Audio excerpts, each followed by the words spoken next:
Hello ladies and gentlemen, welcome back. This is Force here with some more Friday Night Magic. I am super pumped, you guys have no idea. I did some drafting with my friends earlier this week and it was so much fun. So I am just so into Magic. I'm not into these hands though. Oh my crap, this is really bad. Keep hand. This is really bad. We don't have any of our early game. The deck is filled with early game. But what are you gonna do? All right, so this is a renown-focused green and white deck, and I'd like to see it perform pretty well, but kind of getting off to a little bit of a rough start. It doesn't really matter which one we play first because we've got no turn one play anyway. So let's take a look at what we have in our hand. Our Citadel Castellan is a 2/3 Vigilance and a Renown 2. So with that Renown, whenever this creature deals combat damage to a player, it's going to get pumped up with those Renown counters on it. We got 2 of those now. Still nothing we can play, though. Outland Colossus is going to be our 5-drop with a Renown 6. So if it hits that opposing player, 6 counters on it. We've got the Grasp of the Heromancer. +1/+1/+, whenever this creature attacks, we get to tap target creature, preventing it from blocking. Discard an elf card. Target creature gets X. X is the number of elves you control. Okay. And then we also have, target creature gets +1/+1 until end of turn for each creature you control, Might of the Masses. So a bunch of pump up, bunch of fun stuff. We'll have to see how this goes. We've got the Citadel Castellan right now. Now, a good thing is if he does not play another blocker right now, we're going to be in a very good spot because we can Grasp of the Heromancer, use it to tap whatever creature he plays, guarantee that this goes through, and as such, trigger our Renown on this creature, making it even bigger. So it's going to be a 3/4 once we equip it with the Grasp, and then even bigger if he doesn't play another blocker. So this potentially could be huge. Now the problem is he's running black, which is of course concerning because there's things that could force sacrificing and -X counters and all sorts of stuff that we have to be concerned about when facing up against opponents with the black mana symbol. He's got a wild size, give his creature +2/+2 and trample until end turn, plus drawing card. Hilarious enough, we have one of those as well. That's fine though. Unless he does something else. When attacks it, okay, that's fine. This is fine. So he's gonna swing with this. We will swing with this and force to tap that creature. Okay, good. I was like, he better be attacking with that, otherwise what he just did was pointless. So he attacks, that's fine. We let go through. The best part about this is it has Vigilance. So it's so good. The fact that we got Grasp of the Heromancer can really turn this hand around for us and put us in a very good spot. So we're gonna tap 2, play the Grasp, pump up this guy. So now he gets +1/+1, which turns him into a 3/4. Plus when he attacks, we get to tap a creature. We also have the Might of the Masses. There's no need to play that right now. I might end up having to play that to defend, to save one of our creatures. We're gonna tap this creature so now he can't block. Having this go through, and then triggering the 2 Renown, turning him into a 5/6. That's pretty nice, a 5/6 with Vigilance this early on. It's also gonna be very tough for him to kill this. And even if he could do the 6 damage, we have that surprise extra health from the Might of the Masses that we could trigger. And next turn with a wild size, this is going to be a lot of trample damage he's going to have a very hard time with. So long as he doesn't have Force Sacrifice, then this one card could have us run away with the game. I do want to draw some more mana though, because I would like to have the option to play my Outland Colossus. We still do have this other Citadel. He's going to play 3/3. Whenever you cast a elf spell, you may put a 1/1 green elf creature token on the battlefield. That's fine. We're going to just run over him with Trample here. I don't know. I'm going to choose who to tap. I'm probably going to choose to tap. Well, part of me wants to choose to tap the 3/3. The other part of me wants to just have him block it. You know what I mean? And take the damage. All right, so we're gonna move into combat phase. I will choose to tap. Guessing he's going to do. Actually, no, I'll choose to tap this one because he's probably still gonna. He could tap this and respond to a -X counter those things. So let this go through. Wow. Okay. I'm gonna play my other person then. Citadel. So that's going to be another option for us there. And we still have this. The Might of the Masses now pumps up a creature +2/+2 instead of +1/+1 now that we have 2 creatures in play. I really assumed he was going to block with that, but I guess it makes sense that he didn't. That's fine, though. That's fine. That is absolutely fine. Because we still have the force tap. So you don't force tap this, because then in response he just taps it, discards an elf, and still gets the -X effect anyways. Now the thing is, if he does this right now to try to kill my 2/3, I can save it with the Might of the Masses. This is a real benefit. And the fact that these guys have Vigilance is just hilarious, it really is. So I think this time I'm going to attack with both and then force tap his 3/3. Yeah, that's what I'm going to do this time. Okay. Play a land. Move into combat phase. I'm going to go ahead and attack with both. Let's see what he does. We're going to tap the 3/3, so now he can't block with that. Before I wanted him to, so that he, 5, 6, 7, 8, 9, 10, 11, 12. Yeah, we're going to win if he doesn't declare blockers. I just need to be ready to pause it in time before damage resolves. Okay. Okay, I am going to respond by wild sizing this guy. And then he prevents all combat damage because he's, so now no combat damage happens. So now the wild side, it doesn't really matter. Prevent all the combat damage. It would be dealt this turn. So I could have repumped it up even more, but it doesn't matter since all combat damage is prevented anyways. It makes no difference. That was kind of funny. So he double pumped up with the Primal Bale and Titanic Growth, and then when he realized that I was also pumping up, he wanted to stop it from destroying him. Creature control got +1/+1 till a turn. He can't even do that because he's got no white mana. But oh yeah, this thing. So he's just out. He just doesn't have the white mana that he needs. He got the extra elf as a blocker. We still have the other wild size though. We're not just gonna win this, but. That's nice. All right, so I'm gonna go back into combat phase because we still have the other wild size. Let's see what he does here. Get to choose to tap. We're gonna choose to tap the 3/3 again. He can't discard any elf. He doesn't have anything in his hand, so he can still straight up block. But we'll see what and if he gets anything with this.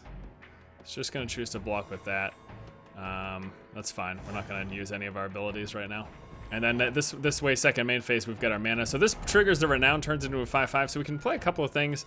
We can play this guy, Vigilance, Renown 1. We can play the Irregulars, which lets us tap creatures for mana. That might not be bad, but I also like this Outland Colossus because he could probably just win the game with Trample and stuff. So I'll just play the Outland Colossus right now. The thing that this is actually bad, the thing about this that is bad is that now I'm susceptible to him destroying one of my creatures because I don't have the mana to Might of the Masses. Looks like that didn't happen though, because he drew into a land and not an elf to discard. But he's pretty much out of luck. We have a relatively similar board in terms of numbers, but the strength is just drastically in my favor. And we're just gonna win with trample damage here. Okay, so he's gonna choose blockers. We tap his 1/3/3. We see what he chooses for blockers, and then we wild size and Might of the Masses. I'm just spamming pause so that I have time to wild size. Because sometimes the game, it's like, I feel like sometimes you like don't have the time to respond. Okay, so I'm just gonna give him trample. I'm just gonna give him, who's going through Might of the Masses, the +3. I'm pretty sure that's gonna be more than enough damage. That's gonna be 7. Yeah, that's gonna go through for more than enough because he has trample. And that, my friends, is game number 1 with our green and white Renown deck coming into great. It did good. It did good. Wow, that's bad. What is up with my starting hands today, guys? That's good. That's good. That's good. That's very strong. Turn 1, Elf. Turn 2, we play a Plains, which turns him into a 2/2, and then we play the Topan Freeblade. That's a pretty strong start. He's gonna have to come down with a little beefy body here if he wants to be able to contest with this. So here's the Sunblade Elf. It's a 1/1 by itself, but the fact that we can make it a 2/2 by playing a Plains, which we have plenty of in the deck, and then on top of that, we can pump up all of our creatures. It is a heavy cost at 5, but it's especially when you go wide and you get a lot of creatures in play, as you imagine, can be quite effective. All right, so he's gonna play a 2/1. That's gonna directly contest this. I'm gonna attack into it anyways to hopefully open up room for our Topan Freeblade, who has Renowned. So we are gonna be throwing away our creature here, but it's because I'm basically trying to psych him out into saying, yeah, you should block this. That makes sense, because look at the value you get. You get to kill a creature that pumps up my other creatures. If he doesn't play another blocking creature, my Topan Freeblade can trigger the Renowned and start to be in a good spot.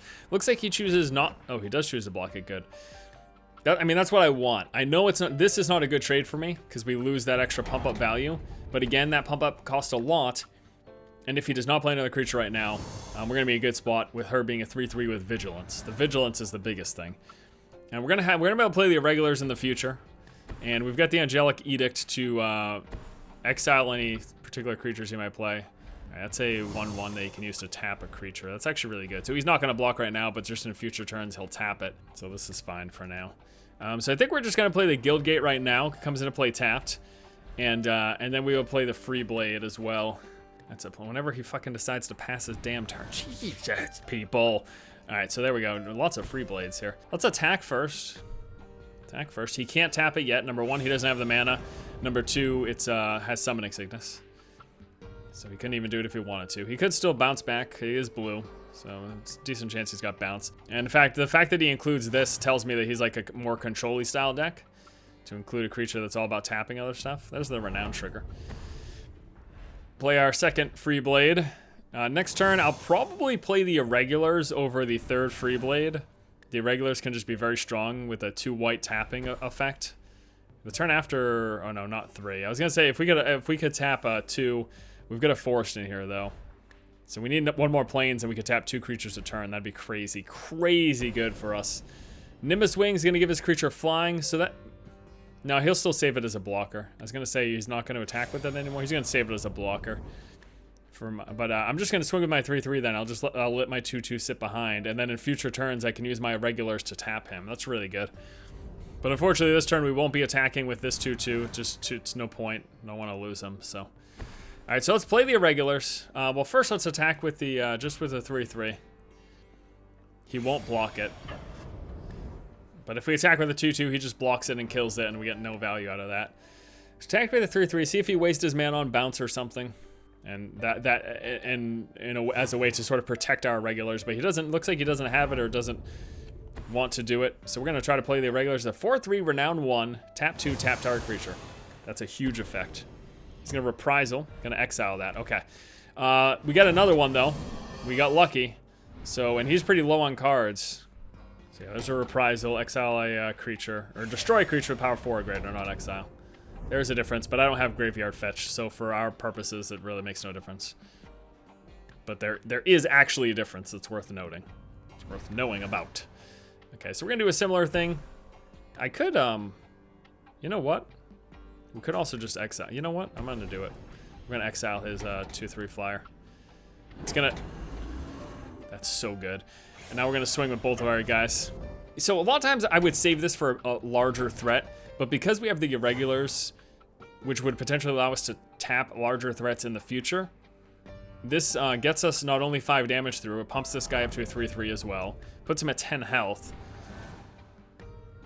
And the fact that he didn't play a creature last turn tells me he probably doesn't have one, which is really, really good. All right, so first things first. That's really good. Over the Irregulars, I might just play both of these guys. First things first, we swing for 6, though. And then I think I'm going to play both of these guys over the Irregulars. Oh, you know what? No, he's not going to have Renown next turn anyways. So maybe I play the Irregulars, so if he plays a creature, I can tap it and just swing for victory. This might get counterspelled, though. He's sitting on a lot of cards, and he didn't play a creature last turn. So he's either got bounce or counterspell, or oh, so there's another Reprisal. Okay. So I consider doing this because this Renown gives us pump up, but it wouldn't have had a Renown anyways during next turn's attack, so I thought it made more sense to go for this. Unfortunately, you know, because he's sitting on stuff and not playing creatures, it tells us that he's got control and things like it. He might have a bounce this turn for these guys. It's certainly possible. Okay. All right, so we're just going to try swinging for 6. We could just win the game right now, or he delays this with some bounce. Even if he bounced 1, it still leaves him at 1 health. Looks like he does not have the bounce, and we just win. Look at that, not a lot, too much control. Not enough early game for you, sir. Yeah, like I almost even would want to take it because we have a early pickup of him, but it doesn't really matter. We can't take this hand. It's 2. Gotta draw a new hand.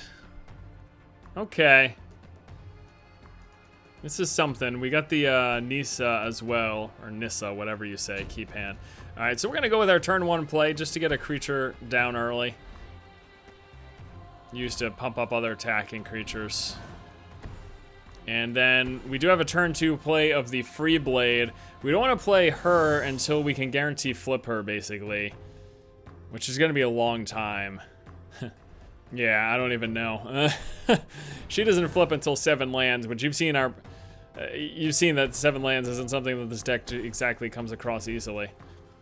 It's a gate creeper, so he's going to be able to block and prevent that damage from going through. He won't be able to stop the free blade from hitting him, though. It's going to kill that, so unfortunately that's not happening quite yet. Alright, that's something. So now combat, Hero of Akros and at least 2 other creatures attacked this combat. We get to exile and flip him. So that could be happening in the future, but I need to set up for it. So we're gonna play a, gonna go ahead and play our free blade right now. If our creatures stay in play, this could actually work out. I'm gonna wait till later so I can make him indestructible if the opponent tries to kill him. We can tap 3 and make him indestructible, so we're gonna do that a couple times. So I won't play him next turn, but the turn after, I think. Unfortunately, we have this guild gate, which I don't like it because it enters the play tapped, so kind of sets us in a weird spot where we can't play this next turn, and we don't want to play this because we can't protect him. The fact that he is black, it tells me he could kill this, so that's what I'm concerned about. Alright, so he's gonna sacrifice, and I need a sacrifice. It's a tough spot either way. So that puts us far away from getting him to work, so I'm not gonna worry about it yet, I guess. Renown 1, regenerate, okay. We're gonna play this, and I will swing at him for 2. And I guess just do the trade. I just need to hope to get value later in the game with my planeswalkers, basically. Oops, already played a land this turn. We're gonna play the Undercity Troll. It's a 2/2 Renown 1, plus it's got regeneration.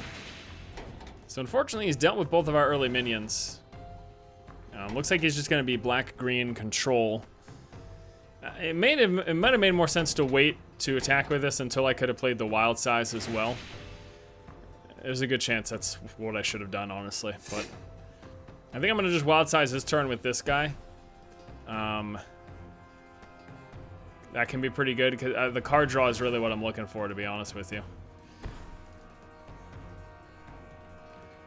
And it's gonna pump him up as well. So we're gonna swing with this, and we will be wild sizing him.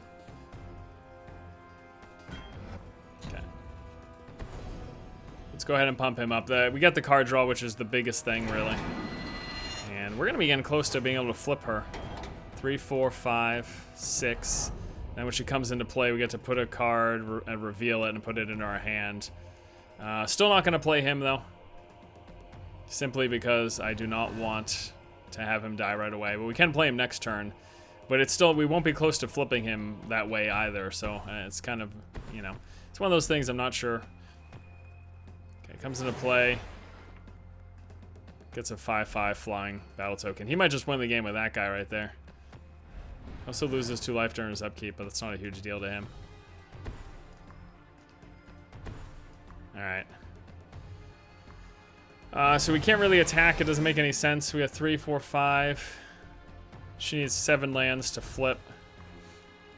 Could play the Sunblade as well. We will. Still lets us make him indestructible, lets us regenerate him. It gives us options. It also lets us pump them up in the future. But I think I'm just going to probably lose to the 5/5 flyer, like, straight up. I'm going to be taking a lot from that. I suppose the good news is I can block the 2/2, no problem. And he does lose 2 life a turn, so I could maybe I could just overrun him with my ground if he's so focused on... If he keeps hitting me with a 5/5 but doesn't play many other creatures. But that's a big if, you know. It's obviously a good chance he could play other creatures. And next turn we can flip this guy, actually. I didn't even think about that. That's huge. We can flip this guy next turn. So long as we don't lose anyone right here, we flip him, and then all of a sudden we've got our first Planeswalker in play. Alright, so I'm actually gonna let all damage go through so I can guarantee save for these guys. Because if I waste my mana to regenerate 1, and he has something to kill another one, then I don't get to flip my Planeswalker next turn, which is what I need to do. So it looks like we'll be getting him going next turn.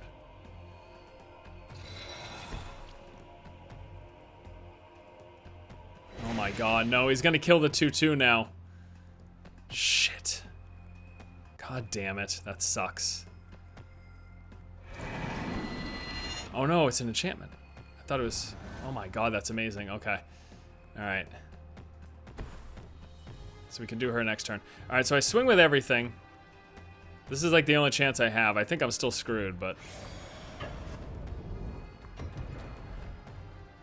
This is at end of combat, so I just need him to survive, basically. If he doesn't survive, then I don't get to flip him. But this is gonna guarantee he survives here. I still think I'm screwed, though. I'm just way too low.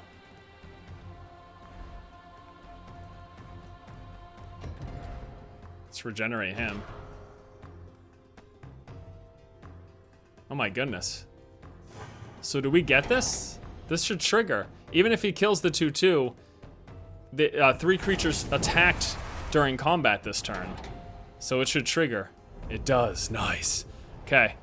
Until next turn, target creature gains indestructible and tap that creature. Up to 1 target creature your opponent controls attacks Gideon during its controller's next turn if able. Oh shoot, I don't want that to happen though. Until end of turn, Gideon becomes a 4/4 human soldier with indestructible that's still a planeswalker. Prevent all combat damage dealt. So I'm still gonna get hit with the 5/5. Okay. So I'm gonna force his 2/2 to attack Gideon. That's what I'll do. So it gives me a little bit of time, but I still think I don't think I can win. I don't think I can win. Maybe with her. So that's forced to go in there, and he's gonna do okay. So he's gonna kill Gideon, but that keeps the damage off my face, which I'm okay with that actually. I managed to get him to use both creatures to hit my face, so she could win us the game. Search our library for a forest, and we're gonna put that forest in play.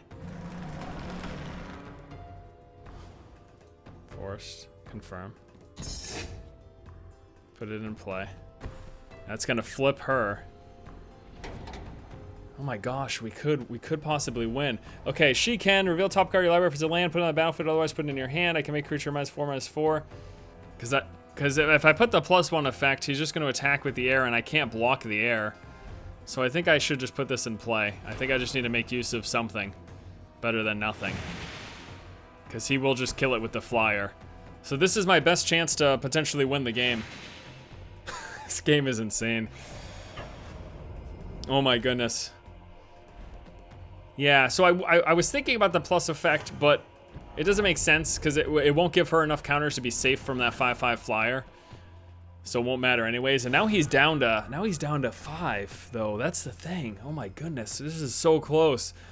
Oh my goodness. So he needs to attack with the flyer because I can block a ground creature that he attacks it with. Oh my goodness. Oh my goodness. This game is so close. I can't handle it. Come on, buddy. And the fact that this thing has stayed in place so long and he keeps losing that 2 health is actually really big for me. So I guess I block that to stop him from killing her. I think it actually makes sense for me to let him kill that so that he loses the 2 life next upkeep. Let it go through. As long as he doesn't have something else to force his own sacrifice, there's 1 blocking creature. Okay, all right, so he's gonna be at 1 health. He's gonna be at 1 health here. Oh my god, we could actually win because of his thing damaging him. Oh my goodness. So he needs to block the 3/3 and the 4/4. He has to. He has no choice. Otherwise, he's dead. If he doesn't block the 3/3 and the 4/4, he's dead.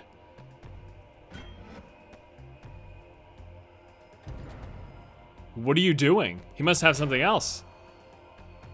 What else does he have? Oh, he regenerates that. What else does he have? What else does he... Pass the turn! Pass the turn! Untap upkeep! What are you doing? Oh my goodness, that is so amazing. That was a great game. That was a lot of fun. The opponent lost because he flubbed it up a little bit there. But thank you guys for watching. Hope you enjoyed this episode of Friday Night Magic. I will see you next Friday for some more. Stay tuned. Have a good one. I'll see you later.